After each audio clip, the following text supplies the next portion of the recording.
guys, welcome back.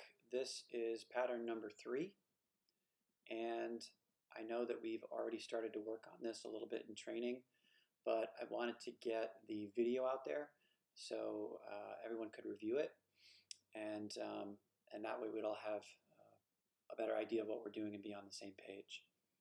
So I have this going to the mannequins, to our 2 goal. For the coaches on YouTube, this could also be done as a possession drill, and I do this quite a bit, where you actually have defenders that start up either on the build out line or depending on the level of the team, even starting in them at the half line. And once the ball is played out, then have 1 defender, then maybe add 2, add 3, just going in a possession style, trying to keep the ball away. But let me just go ahead and quickly remind everybody of our shape. I think by now we should be very comfortable with this. We have our 2 center backs or defenders, right and left. We have 2 outside midfielders or fullbacks. We have our central midfielder, and we have our striker. So we're playing a 2-3-1, and this is our starting positions on our goal kicks. So this is pattern number 3, building out of the back, and this will actually be the last pattern building out of the back that we do. Remember the pattern number 1 and pattern number 2, I already have videos linked, and I will put those in the show notes as well. Remember, pattern number 1 was finding the central midfielder. Pattern number 2 was a 1-2 ball with our central midfielder and our wide midfielder to get us out. And pattern number 3 is a switch. All right, excuse me. So let's go ahead and get this started. The ball gets played out into our center back from our goalkeeper. You can see that the right outside midfielder is coming down to support, and you can see that on the opposite side, the left central defender and the left outside midfielder are starting to cinch over. The 6, and this is something that we need to work on, really just needs to kind of stay here.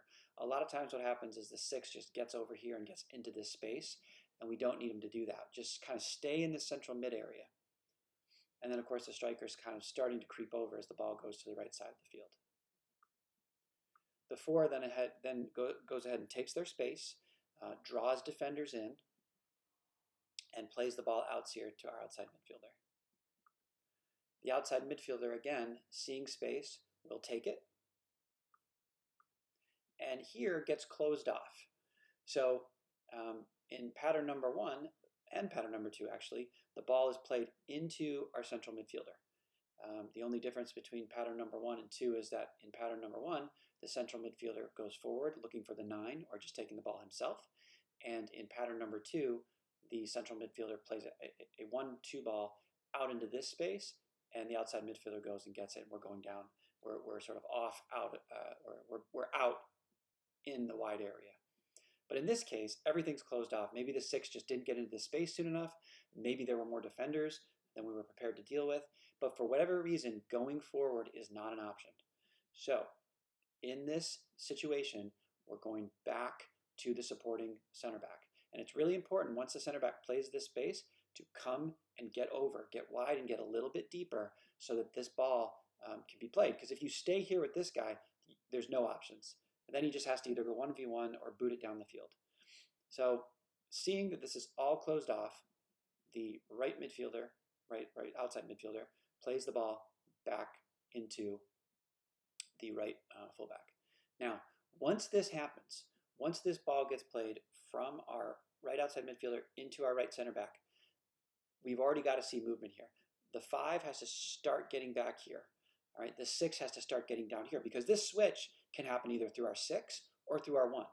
All right, but the 5 has got to be an option. If the 5 just stays here and the ball goes to our 1, we play it here, it's not going to be as effective. We want to really switch the field here. So the 4 then goes ahead and plays the ball into our keeper, and again comes back down to be gives them an angle to support, because if for whatever reason defenders have anticipated this and they're down in here blocking this off, we have to go back. But here you can see the 6 is in a nice spot and the 5 is in a nice spot. So the 1 could actually switch this ball either way.